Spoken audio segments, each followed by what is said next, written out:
ಎನ್ನಿರುವೆ. ಎನಗೆ ಮತಿಯನ್ನಿಟ್ಟು ಕರುಣಿಸು, ಸ್ವಾನುಭಾವದ ನೆಲೆಯೇನು ನಾನೇನು ಬಲ್ಲನೆಯ, ನೀನೇ ಎನ್ನುವ ಹೊಕ್ಕು ಏನು ನುಡಿಸುವೆ, ಅದನ್ನೇ ನಾನು ನುಡಿವೆ ಸದ್ಗುರುವೆ ಕೃಪೆಯಾಗಿ.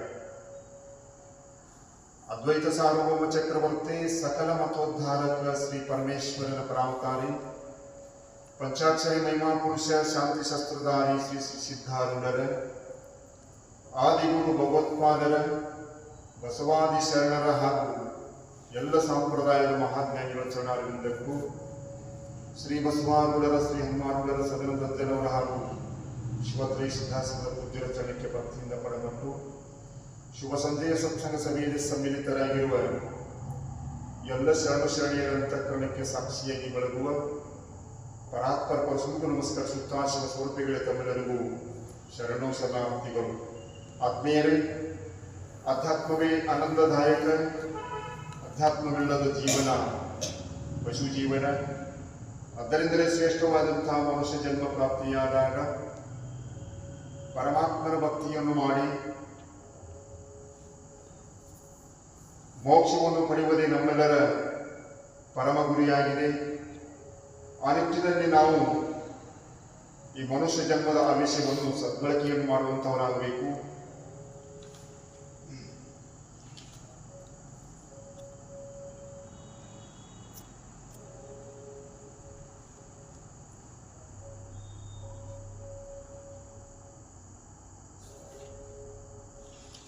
ಭಗವಂತನು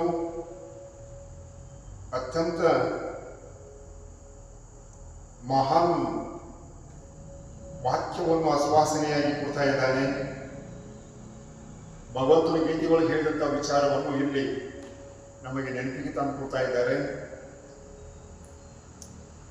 ಅನನ್ಯ ಚಿಂತಾಯಂತು ಮಾಮೇನ ಜನಃ ಪರೋಪಾಸತೆ ತೇಷಾಂ ನಿತ್ಯಯುಕ್ತಾನಾಂ ಯೋಗಕ್ಷೇಮ ವಹಾಮ್ಯಹಂ. ಯಾವ ಜನರು ಮತ್ತೊಂದು ಆಶ್ರಯವನ್ನು ಬಯಸದೆ ನನ್ನನ್ನೇ ಕುರಿತು ಚಿಂತಿಸುತ್ತಾರೋ, ಎಲ್ಲ ರೀತಿಯಿಂದಲೂ ಪೂಜಿಸುತ್ತಾರೋ, ಸದಾ ನನ್ನಲ್ಲೇ ನೆಟ್ಟ ಮನಸ್ಸುಳ್ಳ ಅಂಥವರ ಯೋಗಕ್ಷೇಮವನ್ನು ನಾನು ವಹಿಸಿಕೊಳ್ಳುತ್ತೇನೆ. ಭಗವಂತ ಗೀತೆಯೊಳಗೆ ಈ ಮಾತನ್ನು ನಮಗ ಅಭಯವನ್ನು ಕೊಟ್ಟಿದ. ಯಾರು ಅನನ್ಯವಾಗಿ ಸದಾ ಕಾಲದಲ್ಲಿ, ಅನನ್ಯ ಅಂದ್ರೆ ಭಗವಂತನನ್ನು ಬಿಟ್ಟು ಇನ್ಯಾರು ನಮಗೆ ಗತಿಯೇ ಇಲ್ಲ ಅನ್ನುವಂಥದ್ದು ಸತ್ಯವಾದಂಥ ಮಾತು.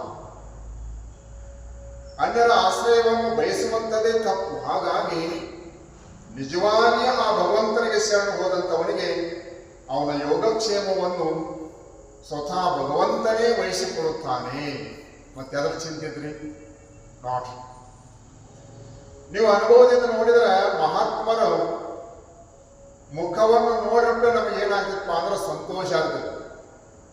ಅವ್ರ ಮುಖ ಹೆಂಗಪ್ಪ ಅಂದ್ರೆ ಚಂದ್ರನಂತೆ ಅರಳಿರ್ತದೆ. ಯಾಕ? ನಿಮ್ಗತ್ತೆ ನಮ್ಗತ್ತೆ ಸಿಕ್ಕಾಪಟ್ಟೆ ಹೊಲಾನೂ ಇರಂಗಿಲ್ಲ, ಮನೆಯೂ ಇರಂಗಿಲ್ಲ. ಆದರೂ ಯಾವ ಊರಿಗೆ ಹೋದರೂ ಎಲ್ಲ ವ್ಯವಸ್ಥೆಯನ್ನು ಭಗವಂತನೇ ಸ್ವತಃ ಮಾಡಿಸಿ ಬಿಡ್ತಾನೆ. ತಾತ್ಪರ್ಯ ಏನು ಅಂದರೆ ಸದಾವಕಾಲದಲ್ಲಿ ಭಗವಂತನ ಚಿಂತನವನ್ನು ಮಾಡುವವರಿಗೆ ಯಾವುದೂ ಕೊರತೆ ಆಗದಂತೆ ಸ್ವತಃ ಭಗವಂತನೇ ವಹಿಸಿಕೊಳ್ಳುತ್ತಾನೆ.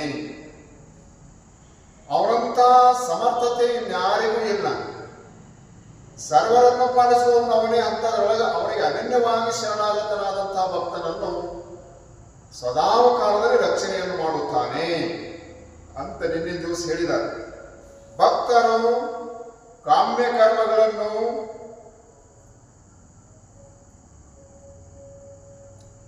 ಯಶನಾತ್ರೇಯವನ್ನು, ಅಭ್ಯುದಯದ ಆಸೆಯನ್ನು ಬಿಡುವುದು ಸಹಜವೇ. ಆದರೆ ಅವರು ನಿಶ್ರೇಯಸದ ಅಥವಾ ಮುಕ್ತಿಯ ಆಸೆಯನ್ನು ಬಿಟ್ಟು ಅವನನ್ನು ಆಶ್ರಯಿಸಿದರೆ ಉತ್ತಮ. ಏಕೆಂದರೆ ಪರಮಾತ್ಮನೇ ಇಂತಹ ಆಶ್ವಾಸನೆಯನ್ನು ಕೊಟ್ಟಿರುತ್ತಾನೆ. ಬೇರೆದವರು ಯಾರಾದರೂ ಏನಾದರೂ ಆಶ್ವಾಸನೆ ಕೊಟ್ಟಿದ್ದೀವಿ ಅಂದ್ರೆ ವಿಚಾರ ಮಾಡುವಂಥದ್ದು. ಆದರೆ ಸ್ವತಃ ಭಗವಂತನೇ ಈ ಮಾತನ್ನು ಅಭಯವನ್ನು ಕೊಡ್ತಾನೆ. ಬೆಳಕ ನಾವು ಚೆನ್ನಾಗಿ ವಿಶ್ವಾಸವನ್ನು ಇಡಬೇಕು. ಅದಕ್ಕೆ ನಂಬಿ ಕರೆದರೆ ಓ ಎನ್ನನೇ ಶಿವನು. ಹಾಗಾಗಿ ಭಗವಂತನಿಗೆ ನಾವು ಶರಣಾಗತನಾಗಬೇಕು. ಅವನೇ ನಮ್ಮ ಗತಿ ಅನ್ನುವಂತಹ ಭಾವ ನಮ್ಮಲ್ಲಿ ತುಂಬಿತಂದ್ರೆ ಅವಾಗ ನಮ್ಮ ಯೋಗಕ್ಷೇಮವನ್ನು ಯಾರು ಯೋಗಕ್ಷೇಮ ಅಂತ ಹೇಳಿದ್ರೆ ಯಾವಾಗಲೂ ಅವರ ಚಿಂತನವನ್ನು ಮಾಡ್ತಾ ಇರಬೇಕು.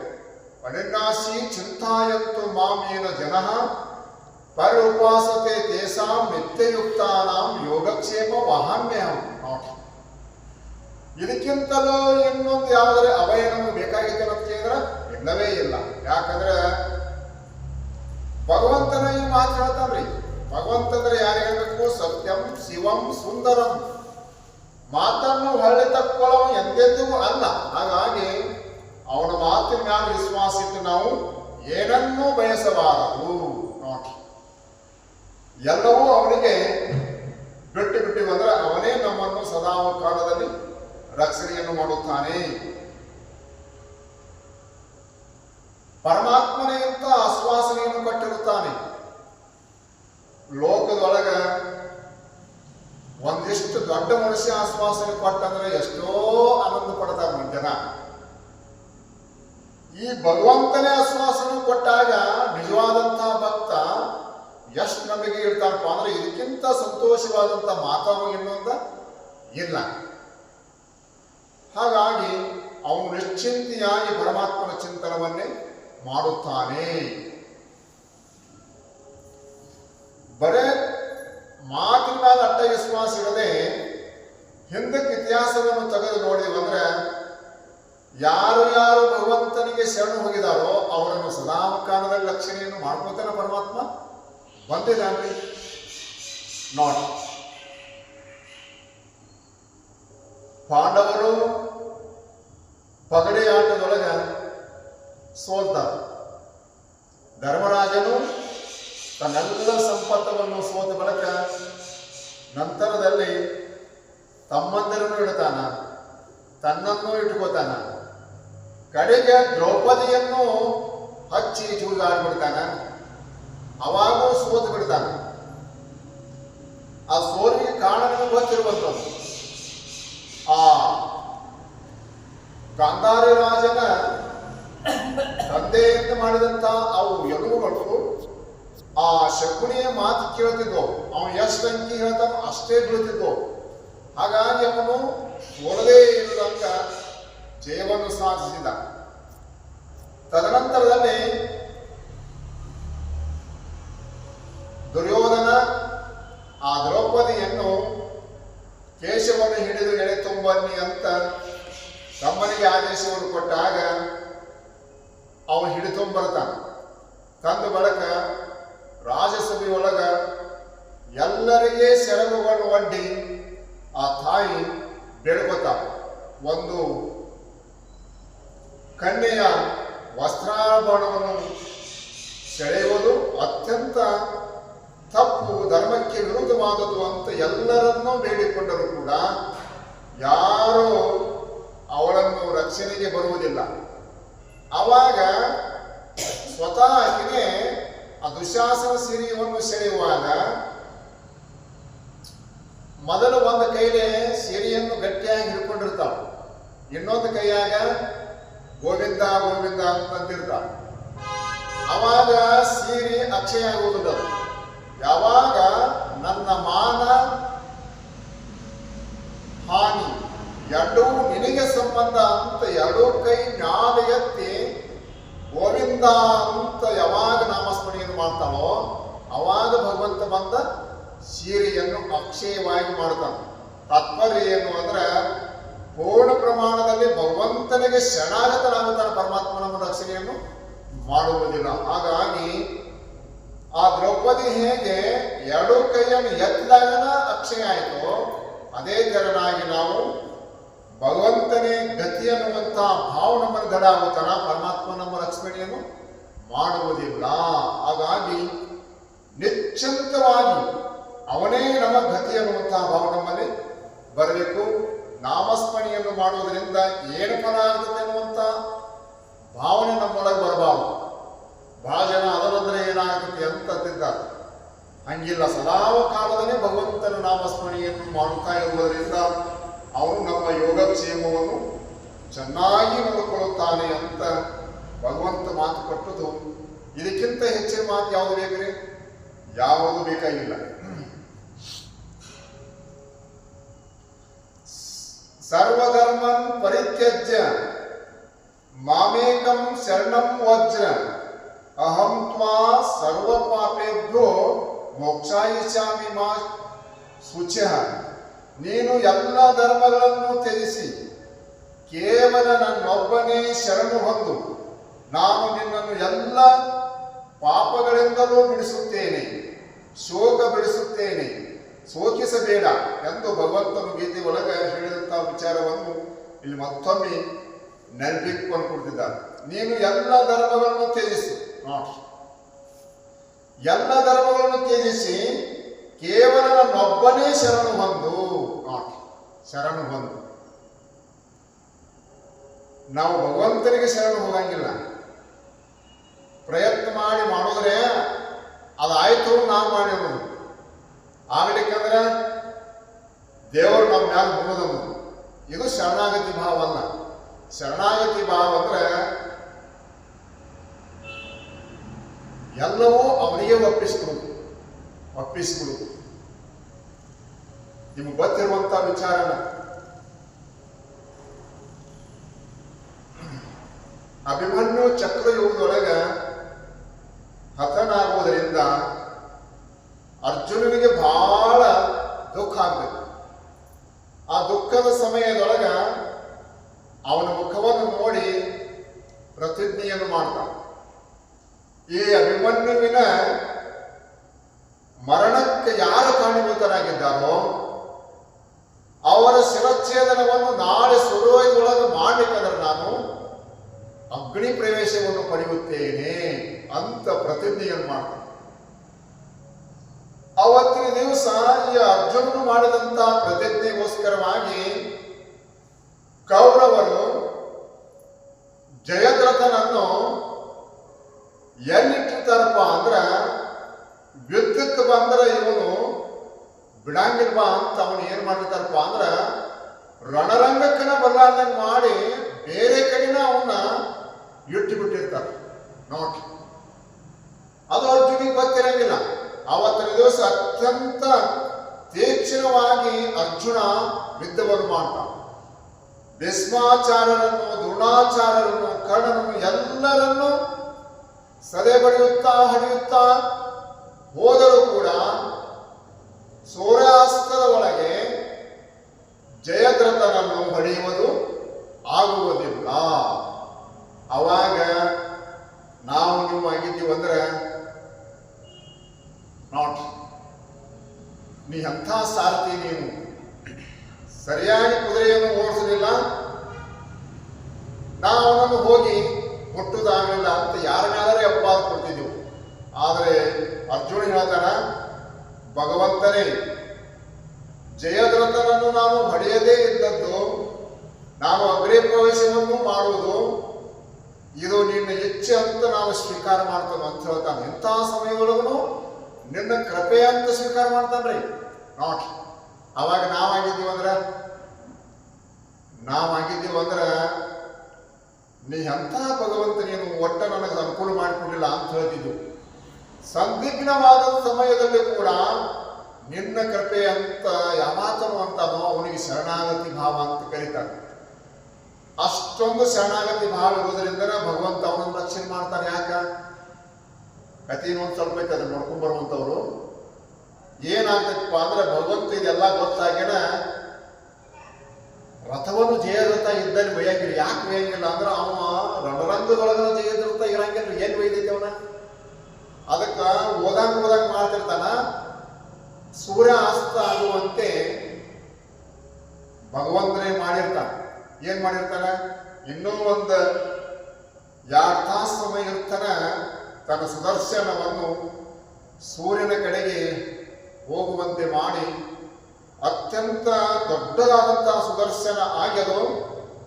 ಸೂರ್ಯನಿಂದ ಭೂಮಿಗೆ ಬೆಳಕನ್ನೇ ಬರದೆ ಹಾಗೆ ಮಾಡ್ತಾನ. ಅದು ಯಾರಿಗೂ ಗೊತ್ತಾಗಂಗಿಲ್ಲ. ಅದು ಹೊತ್ತು ಮುಳುಗಿತು, ಹಕ್ಕಿಗಳೆಲ್ಲ ಗೂಡು ಸೇರ್ಲತ್ತವಂತ ಕತ್ತಲೆ ಆಗೋದ್ರಿಂದ ಗೂಡು ಸೇರ್ತಾರ. ಹಾಗಾಗಿ ದೇವತನಿಗೆ ಅತ್ಯಂತ ಸಂತೋಷವಾಗ್ತದೆ. ಯಾಕ ಸೂರ್ಯಾಸ್ತ ಆಗೋದ್ರಾಗ ನನ್ನ ಹೊಡೆದಿದ್ದಂದ್ರೆ ನನ್ನ ಪ್ರಾಣ ಹೋಗ್ತಿತ್ತು. ಈಗ ಅರ್ಜುನನು ಅಗ್ನಿ ಪ್ರವೇಶವನ್ನು ಮಾಡ್ತಾನ, ಅದನ್ನು ನಾನು ನೋಡಬೇಕು ಅಂತ ಏನ್ ಮಾಡ್ತಾನವ, ಅಲ್ಲಿ ದೂರದಲ್ಲಿ ಇದ್ದಾವ ಪಟ್ಟಣದೊಳಗ. ಅಲ್ಲಿಂದ ಕತ್ತಲೆ ಆದ ಬಳಿಕ ಅರ್ಜುನ ಅಗ್ನಿ ಪ್ರವೇಶವನ್ನು ಮಾಡೋದು ನೋಡ್ಬೇಕಂತ ಕುದುರೆಯನ್ನೇರಿ ಅತ್ಯಂತ ವೇಗವಾಗಿ ಬರುತ್ತಾನೆ.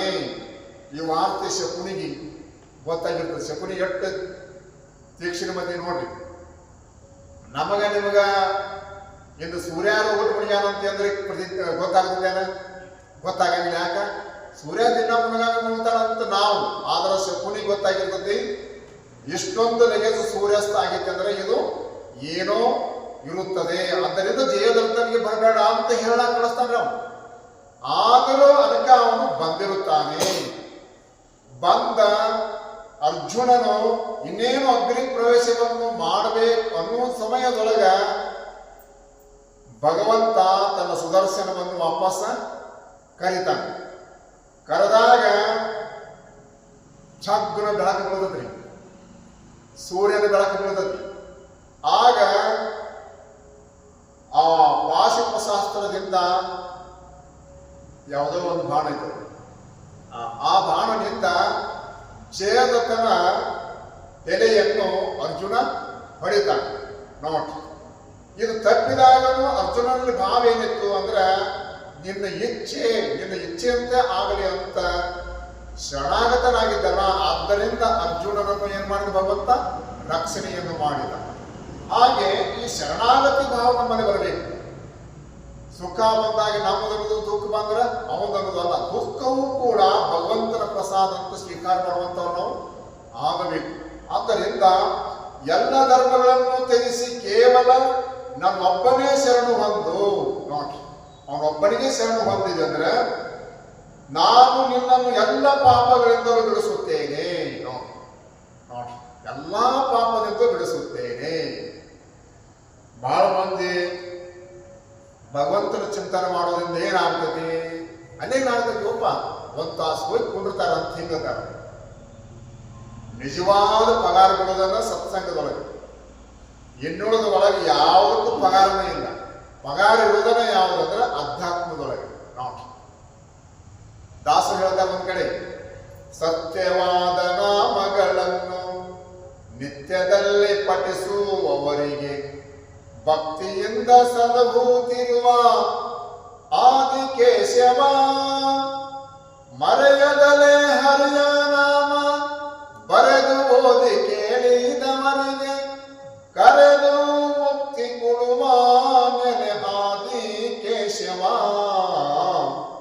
ಈಶ ನಿನ್ನ ಚರಣ ಭಜನೆ ಆಶೆಯಿಂದ ಮಾಡುವೇನು, ದೋಷ ರಾಶಿ ನಾಶ ಮಾಡು ಶ್ರೀಶ ಕೇಶವ. ದೋಷ ರಾಶಿ ಅಂದ್ರೆ ಪಾಪದ ರಾಶಿ. ರಾಶಿ ಅಂದ್ರೆ ನಿಮಗೆ ಗೊತ್ತಾಗ್ತದೆ. ಜ್ವಾಳದ ಎಷ್ಟು ಚೀಲ ಆಯ್ತು ಅಂತ ಹೇಳಿದ್ರೆ ಏನ್ ಹೇಳ್ತೀರಿ ನೀವು? 20 ಚೀಲ 30 ಚೀಲ ಅಂತ ಹೇಳ್ತೀರಿ. ಏನು ಜ್ವಾಳ ಸಂಖ್ಯೆ ಹೇಳ್ತೀರಿ? ರಾಶಿ ಅಂದ್ರೆ ಅನಂತ ದಿಗ್ಗತ್ತಂದ್ರೆ ಅದಕ್ಕೆ ರಾಶಿ ಅಂತ ಕರಿತೀವಿ. ಹಾಗಾಗಿ ಅನಂತ ಜನ್ಮದಲ್ಲಿ ಮಾಡಿದಂತ ಪಾಪ ಎಲ್ಲ ಸುತ್ತ ಆಗಬೇಕಾಗಿತ್ತಂದ್ರ, ನಾಶ ಹೊಂದಬೇಕಾಗಿತ್ತಂದ್ರ ಭಗವಂತನ ಸ್ಮರಣೆಯನ್ನು ಮಾಡುವುದರಿಂದ ಅದು ಪಾಪ ಹೋಗುತ್ತದೆ. ನಾಮಸ್ಮರಣೆಯನ್ನು ಮಾಡುವುದರಿಂದ, ಭಗವಂತನ ನಾಮಸ್ಮರಣೆಯನ್ನು ಮಾಡುವುದರಿಂದ ಪಾಪ ಎಲ್ಲ ತೊಳೆದು ಹೋಗುತ್ತದೆ. ನಿಮಗೆ ಉದಾಹರಣೆ